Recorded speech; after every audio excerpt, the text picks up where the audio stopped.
E aí, pessoal, meu nome é Júlio César e eu sou professor de Introdução ao Pensamento Crítico, e essa é a aula 00. O primeiro passo para essa disciplina dar certo é a gente se conhecer. Então eu vou falar um pouquinho sobre mim e preciso que vocês falem um pouco sobre vocês também. Como isso vai funcionar? Todo mundo que assistir esse vídeo vai escrever um texto contendo no mínimo as mesmas informações que eu vou compartilhar sobre mim, mas vocês são livres para ir além. E vocês devem me enviar pelo Google Sala de Aula. Essa vai ser a primeira tarefa da nossa matéria. Por que isso é muito importante? Porque eu, assim como todos os tutores do pré-vestibular, desse projeto social, nós acreditamos num modelo de educação que leva em conta a realidade dos nossos estudantes. Ou como diria Darcy Ribeiro, nós levamos em conta a realidade da nossa clientela principal. E nós estamos num momento muito difícil. Então é importante a gente compreender esse momento que nós estamos passando e como a gente pode utilizar as dificuldades desse momento para se preparar para o que está por vir.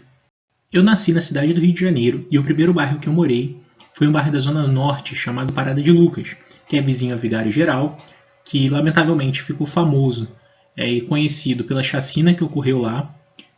E estudei o ensino fundamental, de primeira a sexta série, fundamental quase todo, numa escola chamada Escola Municipal Armando Fajardo, que fica na Cidade de Alto. O ensino médio eu iniciei na Escola Técnica Estadual Adolfo Bloch, em São Cristóvão. Eu estudei o primeiro e segundo ano lá.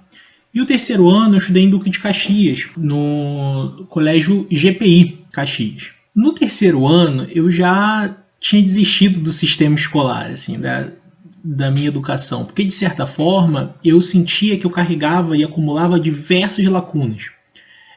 Pela primeira vez no ginásio eu pude perceber a diferença de tratamento dos estudantes de diferentes regiões da cidade. A citar como exemplo, nós ficamos 2 anos praticamente sem professor de matemática, e as lacunas da falta do oferecimento dessa disciplina eu carrego até hoje. Em novembro de 98, uma professora de matemática sofreu um ataque à bomba. Ela recebeu uma caixinha de música e dentro continha material explosivo que decepou a mão dela. Ela era professora do Cefet e o Cefet fica localizado numa área nobre do Rio de Janeiro. É um colégio federal que atende majoritariamente os filhos de quem tem um maior poder aquisitivo. Ao passo que o marido dessa professora era nosso professor de matemática. Ele retirou licença, o que é completamente justo, dada a sua condição familiar, dada a tragédia, que aconteceu na família dele. E os alunos do Cefet, que tiveram esse incidente, tiveram a reposição na mesma semana de um professor de matemática, ao passo que nós ficamos 2 anos sem professor de matemática, não foi encontrado substituto. Então, é possível perceber como é diferente o tratamento dependendo do setor da cidade que você mora. E esse é o primeiro ponto que eu quero chamar a sua atenção. Por que para alguns a educação está sempre à disposição e para outros a história não é bem essa? Por conta disso, quando eu me encontrei no terceiro ano e na difícil decisão de escolher um caminho, para que faculdade eu iria, eu não tinha a menor esperança de passar para a faculdade. Eu achava que aquele ano seria meu último ano de escola e eu ia ter que me virar desse jeito. E é um sentimento muito difícil que acomete quem está nesse período de decisão. Eu imagino não ser o único que passei por isso, mas eu quero dizer para vocês que tem um caminho. Quando eu terminei o terceiro ano, eu tentei o vestibular para as faculdades públicas e não fui aprovado. Eu tentei o vestibular para uma faculdade privada e consegui uma boa pontuação. Isso me deixou muito feliz, porque aquilo significava que eu poderia ir além daquilo que eu imaginava. Eu tinha certeza que eu não passaria no terceiro ano, que eu aprovaria no terceiro ano, mas não seria capaz de ingressar na universidade. Depois eu pude perceber que ingressar na universidade não é o maior desafio quando se trata de uma faculdade particular. Eu não conseguia manter os boletos em dia, então eu tive que trancar a faculdade diversas vezes. Numa dessas vezes que a faculdade estava trancada e que eu não via muita esperança de retorno, eu fui convencido a prestar o Enem. Eu não me julgava nem merecedor de tentar, eu achava que a vergonha que eu ia passar ia ser tão grande que não valia a pena. Mas eu fui inscrito no Enem, quase que à força, e fiz a prova. Bom, o final da história é que eu entrei na faculdade. Tentei no primeiro ano, eu não passei para o curso que eu queria, eu passei para outro curso, mas isso me encheu de confiança para tentar de novo e passar para o curso que eu queria. Quando eu cheguei na universidade, eu vi que histórias como a minha, que eu acabei de contar, que deve ser a história de muitos de vocês, não era uma história comum no meio universitário.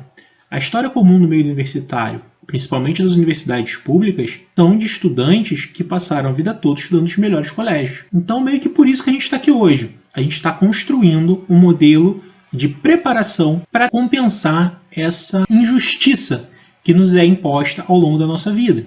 E é primordial que vocês acompanhem a gente nesse processo. E como é possível nos acompanhar nesse processo? É primordial que vocês sejam protagonistas no seu processo de conhecimento. E o que é ser protagonista no processo de conhecimento? A gente fala muito disso, fala o tempo todo disso, mas talvez a gente explique pouco. É vital que nós tenhamos a capacidade de buscar sozinho a informação, de confirmar os dados, de pesquisar, de saber onde procurar, de ler. Sem isso, a gente fica dependente exclusivamente daquilo que passam para a gente. E isso não é o ideal para aquele que busca conquistar uma vaga na universidade. Isso não é ideal para aquele que busca conquistar seu espaço na sociedade. Só através de uma ampla informação e de uma noção crítica da realidade que nos cerca, nós seremos capazes de conquistar o nosso espaço e de operar e se apoderar do conhecimento organizado da humanidade. E isso, a gente vai perceber ao longo do curso, serve para um sem fim de finalidades. Legal, Júlio. Você já falou um tempão, e esse vídeo já está com mais de 6 minutos, e como introdução ao pensamento crítico vai me ajudar a me tornar esse protagonista que você tanto fala. A gente precisa começar a estabelecer os objetivos dessa disciplina. Introdução ao pensamento crítico pretende construir um caminho que nos leve até onde nós sejamos capazes de aferir a qualidade da informação, de melhorar a capacidade de debate de ideias e, principalmente, de raciocinar e poder processar novos temas. O Enem é uma prova extremamente provocativa e, ainda que nós não tenhamos estudado sobre aquele tema específico, é possível, através do raciocínio, chegar até a resposta. A redação exige, além de uma técnica de escrita aprimorada, exige também um conjunto coeso de ideias e argumentos. Durante a nossa matéria, nós vamos estudar um conjunto de ideias e temas que eu te garanto vai te ajudar no dia da prova. Mas não vai te ajudar só no dia da prova, vai te ajudar para toda a vida, inclusive a partir do momento que você ingresse na universidade. E ano que vem vai ser esse ano. Então vem com a gente e qualquer coisa grita, a gente está aqui para ajudar. Beijão, até a próxima.